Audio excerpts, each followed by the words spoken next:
posades! Avui, Jesús ens parlarà de la importància d'estar preparats. Per això, per escoltar el que vol dir-nos, ens prepararem.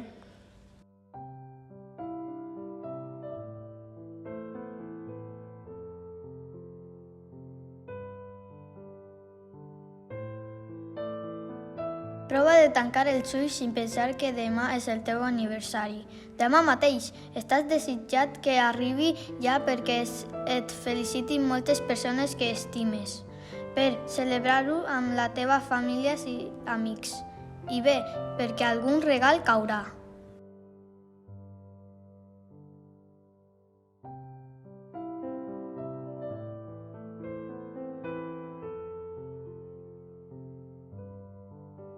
Doncs aquí va el primer regal. Jesús et regalarà una de les seves històries, amb missatge.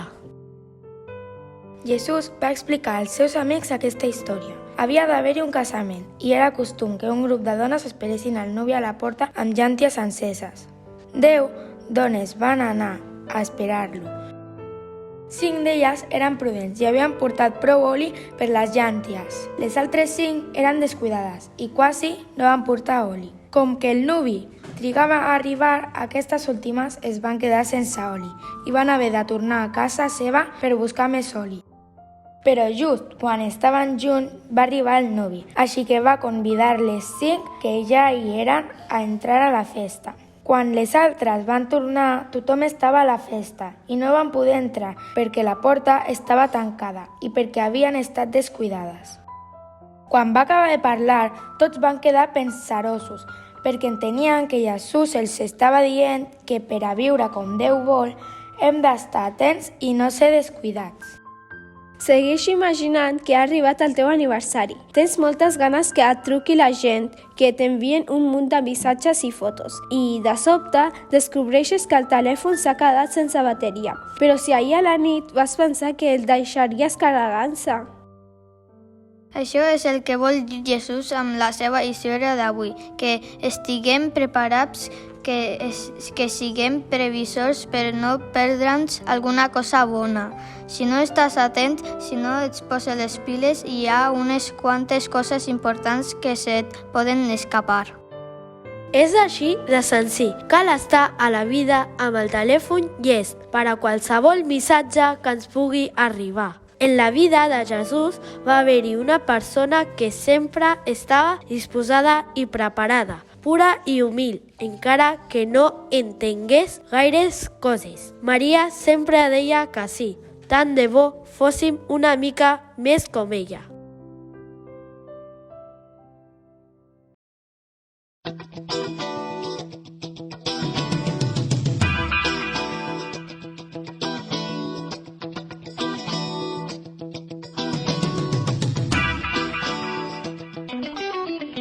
Jo he rebut la vida agraït per donar-la als altres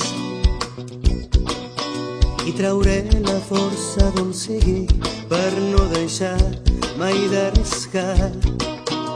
Jo he rebut la vida confiat per gastar-la amb els altres i em llenço amb tu de la mà, lluny de la prudència covard. Al final del camí em preguntaran si has viscut i potser has estimat.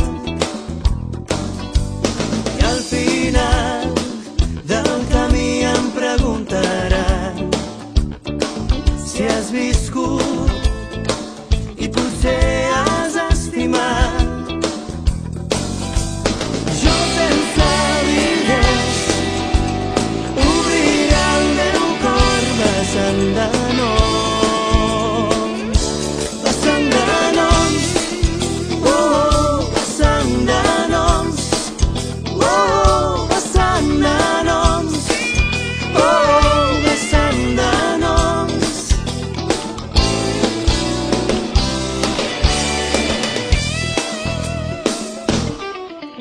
Jo he rebut la vida feliç per obrir-me als altres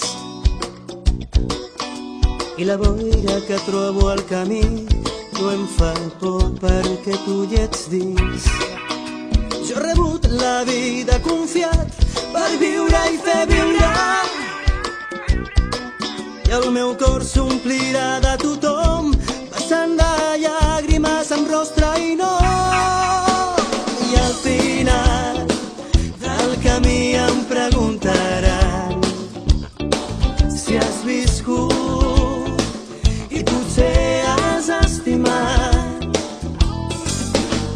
I al final del camí em preguntaran si has viscut i potser has estimat.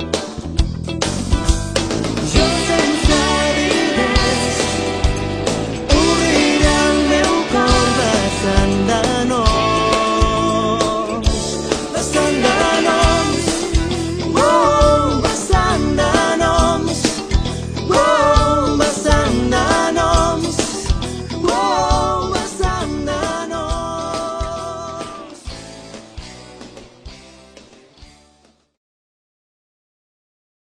Senyor, m'adono que tot el que em demanes és un simple sí, un simple acte de confiança, perquè d'aquesta manera l'elecció que tu fas per mi doni fruits en la meva vida.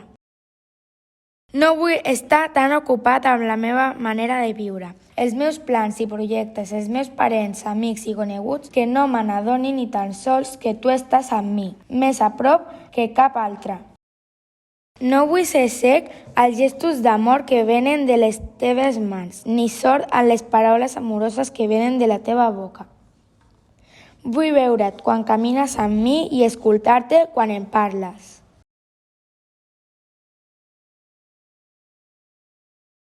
Glòria al Pare i al Fill i a l'Espírit Sant, com era al principi, ara i sempre, i pels segles dels segles. Amén.